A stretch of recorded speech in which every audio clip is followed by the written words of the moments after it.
Hey, I'm going to say a little bit about Cypress siding real quick if y'all can hear me. Okay. Cypress is notorious for not holding paint. And what happens when the paint comes off, a lot of times you'll see a little bit of, you can see a little bit of brown on the back of it. The way that it comes apart over the years when oils and stuff in the woods that hold the grain break down, it tends to have, if you ever see like a cedar tree, how it's got that papery stuff, it kind of papers off. But any super old wood kind of has this thing where it splits along the grains, and it just depends on how it was sawn. That's a flat sawn board right there, so it's got real exaggerated grain, but this is a quarter sawn board and it's separated, but it's kind of perpendicular grained. But what I wanted to tell you is the thing that makes the paint separate from Cypress, and you see this has had some problems over the years, isn't necessarily that nothing will stick to it. It's that it's got this real fine, you can see it's got that real fine powdery consistency. You need something that soaks down and glues all that back together. But then you have the other problem. See these boards split long ways?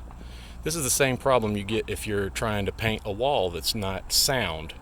You have to do something to your boards to you got to either tape this like you would a moving joint in a wall, or you have to do like I've done right here. I've countersunk some screws to make that part as sound as I can.